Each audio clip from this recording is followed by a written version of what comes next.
Matius pasal 22. Perumpamaan tentang perjamuan kawin. Lalu Yesus berbicara pula dalam perumpamaan kepada mereka, hal kerajaan surga seumpama seorang raja yang mengadakan perjamuan kawin untuk anaknya. Ia menyuruh hamba-hambanya memanggil orang-orang yang telah diundang ke perjamuan itu, tetapi orang-orang itu tidak mau datang. Ia menyuruh pula hamba-hamba lain pesannya, katakanlah kepada orang-orang yang diundang itu, sesungguhnya hidangan telah kusediakan, lembu-lembu jantan dan ternak piaraanku telah disembelih. Semuanya telah tersedia. Datanglah ke perjamuan kawin ini. Tetapi orang-orang yang diundang itu tidak mengindahkannya. Ada yang pergi ke ladangnya, ada yang pergi mengurus usahanya, dan yang lain menangkap hamba-hambanya itu, menyiksanya dan membunuhnya. Maka murkalah raja itu, lalu menyuruh pasukannya ke sana untuk membinasakan pembunuh-pembunuh itu, dan membakar kota mereka.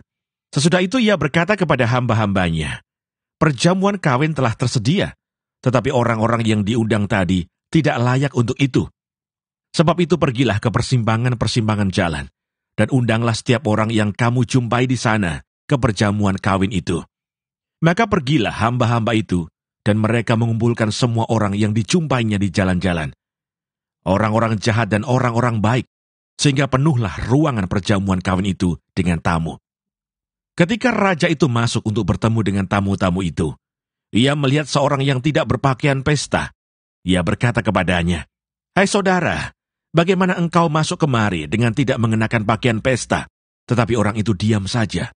Lalu kata raja itu kepada hamba-hambanya, "Ikatlah kaki dan tangannya, dan campakkanlah orang itu ke dalam kegelapan yang paling gelap. Di sanalah akan terdapat ratap dan kertak gigi. Sebab banyak yang dipanggil, tetapi sedikit yang dipilih." Tentang membayar pajak kepada kaisar. Kemudian pergilah orang-orang Farisi. Mereka berunding bagaimana mereka dapat menjerat Yesus dengan suatu pertanyaan. Mereka menyuruh murid-murid mereka bersama orang-orang Herodian bertanya kepadanya, "Guru, kami tahu, engkau adalah seorang yang jujur, dan dengan jujur mengajar jalan Allah. Dan engkau tidak takut kepada siapapun juga, sebab engkau tidak mencari muka. Katakanlah kepada kami pendapatmu. Apakah diperbolehkan membayar pajak kepada kaisar atau tidak?" Tetapi Yesus mengetahui kejahatan hati mereka itu lalu berkata, "Mengapa kamu mencobai aku, hai orang-orang munafik? Tunjukkanlah kepadaku mata uang untuk pajak itu." Mereka membawa suatu dinar kepadanya. Maka ia bertanya kepada mereka, "Gambar dan tulisan siapakah ini?" Jawab mereka, "Gambar dan tulisan kaisar." Lalu kata Yesus kepada mereka, "Berikanlah kepada kaisar apa yang wajib kamu berikan kepada kaisar, dan kepada Allah apa yang wajib kamu berikan kepada Allah." Mendengar itu heranlah mereka, dan meninggalkan Yesus lalu pergi. Pertanyaan orang Saduki tentang kebangkitan. Pada hari itu datanglah kepada Yesus beberapa orang Saduki yang berpendapat bahwa tidak ada kebangkitan. Mereka bertanya kepadanya, "Guru, Musa mengatakan bahwa jika seorang mati dengan tiada meninggalkan anak, saudaranya harus kawin dengan istrinya itu dan membangkitkan keturunan bagi saudaranya itu. Tetapi di antara kami ada 7 orang bersaudara. Yang pertama kawin, tetapi kemudian mati. Dan karena ia tidak mempunyai keturunan, ia meninggalkan istrinya itu bagi saudaranya. Demikian juga yang kedua dan yang ketiga sampai dengan yang ke-7. Dan akhirnya sesudah mereka semua, perempuan itu pun mati. Siapakah di antara ke-7 orang itu yang menjadi suami perempuan itu pada hari kebangkitan? Sebab mereka semua telah beristrikan dia." Yesus menjawab mereka, "Kamu sesat, sebab kamu tidak mengerti kitab suci maupun kuasa Allah. Karena pada waktu kebangkitan, orang tidak kawin dan tidak dikawinkan, melainkan hidup seperti malaikat di surga. Tetapi tentang kebangkitan orang-orang mati, tidakkah kamu baca apa yang difirmankan Allah ketika ia bersabda, 'Akulah Allah Abraham, Allah Ishak, dan Allah Yakub.' Ia bukanlah Allah orang mati, melainkan Allah orang hidup." Orang banyak yang mendengar itu takjub akan pengajarannya. Hukum yang terutama. Ketika orang-orang Farisi mendengar bahwa Yesus telah membuat orang-orang Saduki itu bungkam, berkumpullah mereka, dan seorang dari mereka, seorang ahli Taurat, bertanya untuk mencobai dia, "Guru, hukum manakah yang terutama dalam hukum Taurat?" Jawab Yesus kepadanya, "Kasihilah Tuhan Allahmu dengan segenap hatimu, dan dengan segenap jiwamu, dan dengan segenap akal budimu. Itulah hukum yang terutama dan yang pertama. Dan hukum yang kedua, yang sama dengan itu ialah, kasihilah sesamamu manusia seperti dirimu sendiri. Pada kedua hukum inilah tergantung seluruh hukum Taurat dan kitab para nabi. Hubungan antara Yesus dan Daud. Ketika orang-orang Farisi sedang berkumpul, Yesus bertanya kepada mereka, katanya, "Apakah pendapatmu tentang Mesias? Anak siapakah dia?" Kata mereka kepadanya, "Anak Daud."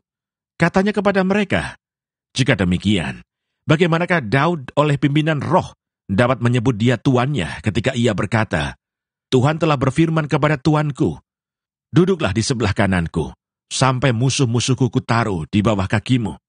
Jadi, jika Daud menyebut dia tuannya, bagaimana mungkin ia anaknya pula?" Tidak ada seorang pun yang dapat menjawabnya, dan sejak hari itu tidak ada seorang pun juga yang berani menanyakan sesuatu kepadanya. Matius pasal 23. Yesus mengecam ahli-ahli Taurat dan orang-orang Farisi. Maka berkatalah Yesus kepada orang banyak dan kepada murid-muridnya, katanya, "Ahli-ahli Taurat dan orang-orang Farisi telah menduduki kursi Musa. Sebab itu turutilah dan lakukanlah segala sesuatu yang mereka ajarkan kepadamu. Tetapi janganlah kamu turuti perbuatan-perbuatan mereka, karena mereka mengajarkannya tetapi tidak melakukannya. Mereka mengikat beban-beban berat, lalu meletakkannya di atas bahu orang, tetapi mereka sendiri tidak mau menyentuhnya.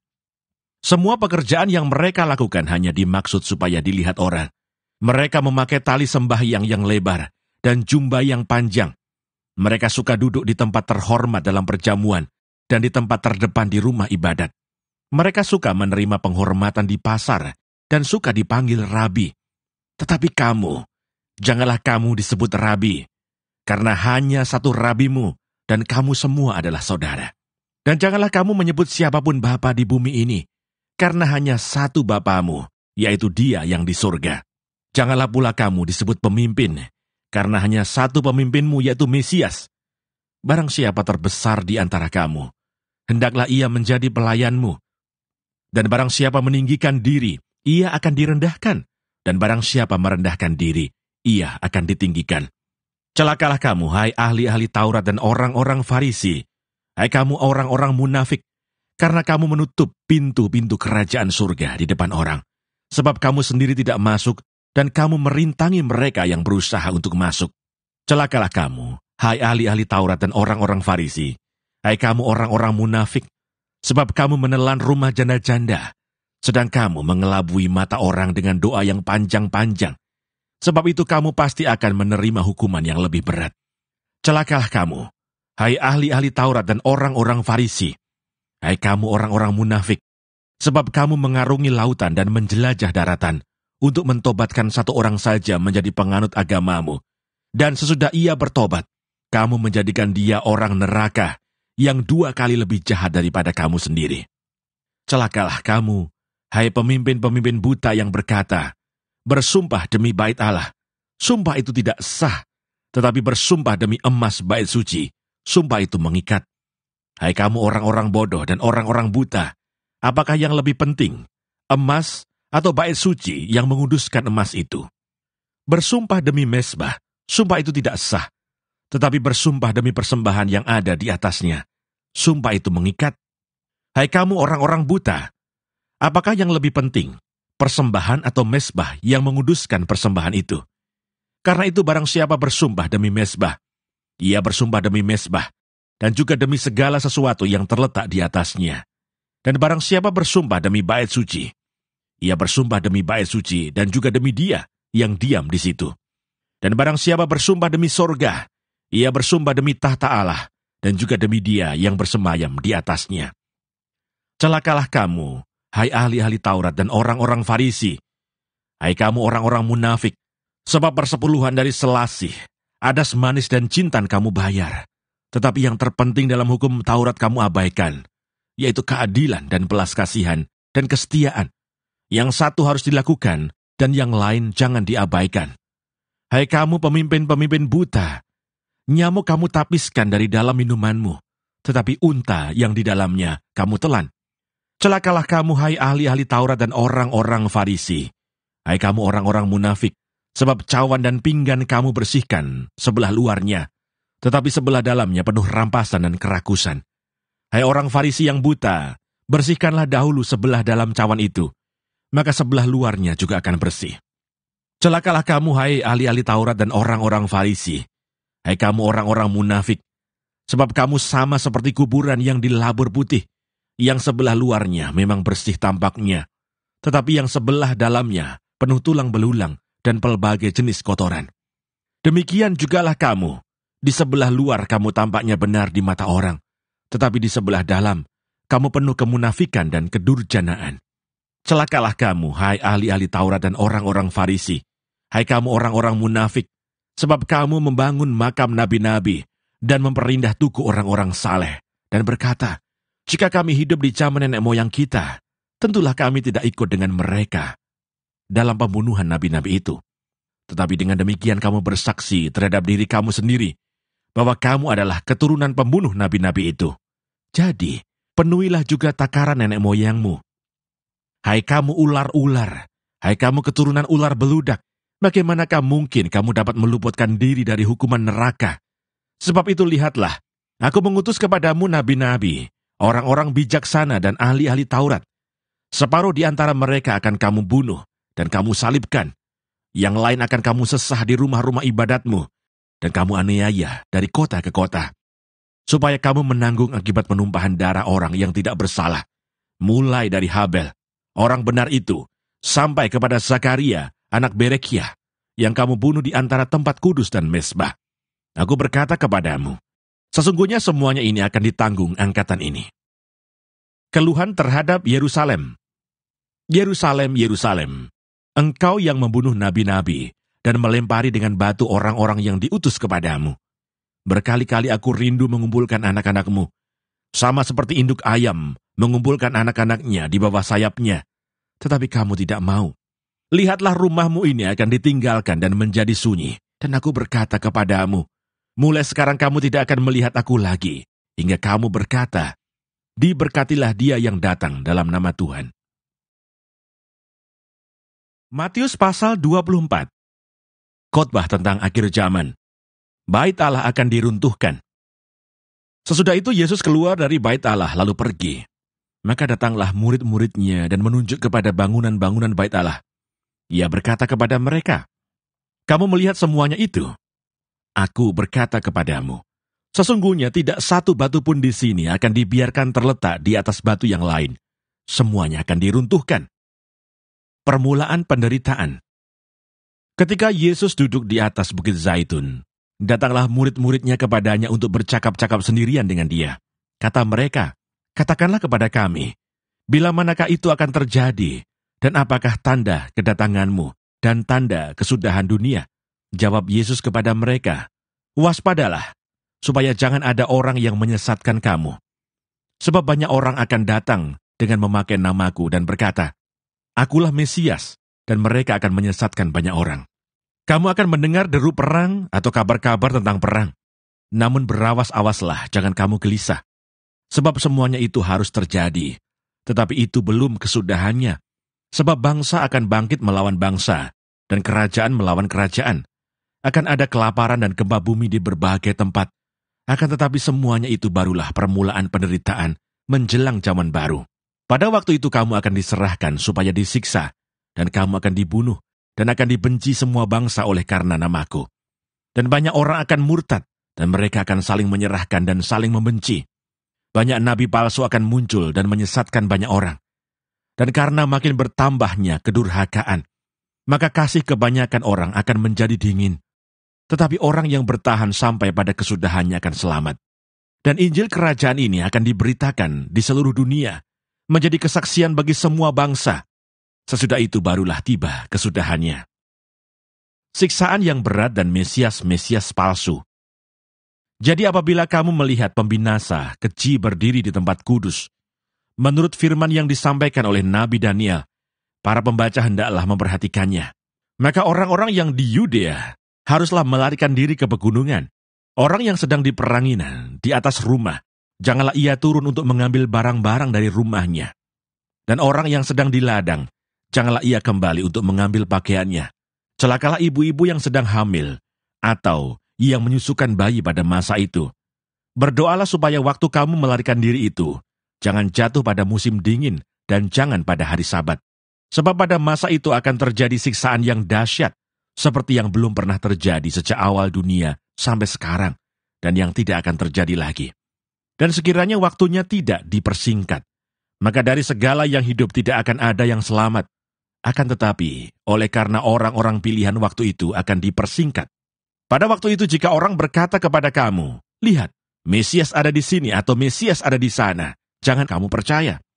Sebab Mesias-Mesias palsu dan nabi-nabi palsu akan muncul, dan mereka akan mengadakan tanda-tanda yang dahsyat dan mukjizat-mukjizat, sehingga sekiranya mungkin mereka menyesatkan orang-orang pilihan juga. Camkanlah, aku sudah mengatakannya terlebih dahulu kepadamu. Jadi apabila orang berkata kepadamu, lihat, ia ada di padang gurun, janganlah kamu pergi ke situ. Atau lihat, ia ada di dalam bilik, janganlah kamu percaya. Sebab sama seperti kilat memancar dari sebelah timur dan melontarkan cahayanya sampai ke barat. Demikian pula lah kelak kedatangan Anak Manusia. Di mana ada bangkai, di situ burung nasar berkerumun. Kedatangan Anak Manusia, perumpamaan tentang pohon ara. Segera sesudah siksaan pada masa itu, matahari akan menjadi gelap dan bulan tidak bercahaya, dan bintang-bintang akan berjatuhan dari langit, dan kuasa-kuasa langit akan goncang. Pada waktu itu akan tampak tanda Anak Manusia di langit, dan semua bangsa di bumi akan meratap, dan mereka akan melihat Anak Manusia itu datang di atas awan-awan di langit, dengan segala kekuasaan dan kemuliaannya. Dan ia akan menyuruh keluar malaikat-malaikatnya, dengan meniup sangkakala yang dahsyat bunyinya, dan mereka akan mengumpulkan orang-orang pilihannya dari keempat penjuru bumi, dari ujung langit yang satu ke ujung langit yang lain. Tariklah pelajaran dari perumpamaan tentang pohon ara. Apabila ranting-rantingnya melembut dan mulai bertunas, kamu tahu bahwa musim panas sudah dekat. Demikian juga jika kamu melihat semuanya ini, ketahuilah bahwa waktunya sudah dekat, sudah di ambang pintu. Aku berkata kepadamu, sesungguhnya angkatan ini tidak akan berlalu sebelum semuanya ini terjadi. Langit dan bumi akan berlalu, tetapi perkataanku tidak akan berlalu. Tetapi tentang hari dan saat itu, tidak seorang pun yang tahu. Malaikat-malaikat di sorga tidak, dan anak pun tidak, hanya Bapa sendiri. Nasihat supaya berjaga-jaga. Sebab sebagaimana halnya pada zaman Nuh, demikian pula halnya kelak pada kedatangan Anak Manusia. Sebab sebagaimana mereka pada zaman sebelum air bah itu makan dan minum, kawin dan mengawinkan, sampai kepada hari Nuh masuk ke dalam bahtera, dan mereka tidak tahu akan sesuatu, sebelum air bah itu datang dan melenyapkan mereka semua. Demikian pula lah halnya kelak pada kedatangan Anak Manusia. Pada waktu itu kalau ada dua orang di ladang, yang seorang akan dibawa dan yang lain akan ditinggalkan. Kalau ada dua orang perempuan sedang memutar batu kilangan, yang seorang akan dibawa dan yang lain akan ditinggalkan. Karena itu berjaga-jagalah, sebab kamu tidak tahu pada hari mana Tuhanmu datang. Tetapi ketahuilah ini, jika tuan rumah tahu pada waktu mana pada malam hari pencuri akan datang, sudahlah pasti ia berjaga-jaga dan tidak akan membiarkan rumahnya dibongkar. Sebab itu hendaklah kamu juga siap sedia, karena Anak Manusia datang pada saat yang tidak kamu duga. Perumpamaan tentang hamba yang setia dan hamba yang jahat. Siapakah hamba yang setia dan bijaksana yang diangkat oleh tuannya atas orang-orangnya untuk memberikan mereka makanan pada waktunya? Berbahagialah hamba yang didapati tuannya melakukan tugasnya itu ketika tuannya itu datang. Aku berkata kepadamu, sesungguhnya tuannya itu akan mengangkat dia menjadi pengawas segala miliknya. Akan tetapi apabila hamba itu jahat dan berkata di dalam hatinya, tuanku tidak datang-datang, lalu ia mulai memukul hamba-hamba lain dan makan minum bersama-sama pemabuk-pemabuk, maka tuan hamba itu akan datang pada hari yang tidak disangkakannya dan pada saat yang tidak diketahuinya, dan akan membunuh dia dan membuat dia senasib dengan orang-orang munafik. Di sanalah akan terdapat ratapan dan kertakan gigi. Matius pasal 25. Gadis-gadis yang bijaksana dan gadis-gadis yang bodoh. Pada waktu itu hal kerajaan surga seumpama 10 gadis yang mengambil pelitanya dan pergi menyongsong mempelai laki-laki. 5 di antaranya bodoh dan 5 bijaksana. Gadis-gadis yang bodoh itu membawa pelitanya, tetapi tidak membawa minyak. Sedangkan gadis-gadis yang bijaksana itu membawa pelitanya dan juga minyak dalam buli-buli mereka. Tetapi karena mempelai itu lama tidak datang-datang juga, mengantuklah mereka semua, lalu tertidur. Waktu tengah malam terdengarlah suara orang berseru, "Mempelai datang, songsonglah dia." Gadis-gadis itu pun bangun semuanya, lalu membereskan pelita mereka. Gadis-gadis yang bodoh berkata kepada gadis-gadis yang bijaksana, "Berikanlah kami sedikit dari minyakmu itu, sebab pelita kami hampir padam." Tetapi jawab gadis-gadis yang bijaksana itu, "Tidak, nanti tidak cukup untuk kami dan untuk kamu. Lebih baik kamu pergi kepada penjual minyak dan beli di situ." Akan tetapi, waktu mereka sedang pergi untuk membelinya, datanglah mempelai itu, dan mereka yang telah siap sedia masuk bersama-sama dengan dia ke ruang perjamuan kawin. Lalu pintu ditutup. Kemudian datang juga gadis-gadis yang lain itu dan berkata, "Tuan, Tuan, bukakanlah kami pintu." Tetapi ia menjawab, "Aku berkata kepadamu, sesungguhnya aku tidak mengenal kamu. Karena itu berjaga-jagalah, sebab kamu tidak tahu akan hari maupun akan saatnya." Perumpamaan tentang talenta. Sebab hal kerajaan surga sama seperti seorang yang mau bepergian ke luar negeri, yang memanggil hamba-hambanya dan mempercayakan hartanya kepada mereka. Yang seorang diberikannya 5 talenta, yang seorang lagi 2, dan yang seorang lain lagi 1. Masing-masing menurut kesanggupannya, lalu ia berangkat. Segera pergilah hamba yang menerima 5 talenta itu. Ia menjalankan uang itu, lalu beroleh laba 5 talenta. Hamba yang menerima 2 talenta itu pun berbuat demikian juga, dan berlaba 2 talenta. Tetapi hamba yang menerima 1 talenta itu pergi, dan menggali lobang di dalam tanah, lalu menyembunyikan uang tuannya. Lama sesudah itu pulanglah tuan hamba-hamba itu, lalu mengadakan perhitungan dengan mereka. Hamba yang menerima 5 talenta itu datang, dan ia membawa laba 5 talenta, katanya, "Tuan, 5 talenta Tuan percayakan kepadaku. Lihat, aku telah beroleh laba 5 talenta." Maka kata tuannya itu kepadanya, "Baik sekali perbuatanmu itu, hai hambaku yang baik dan setia. Engkau telah setia dalam perkara kecil.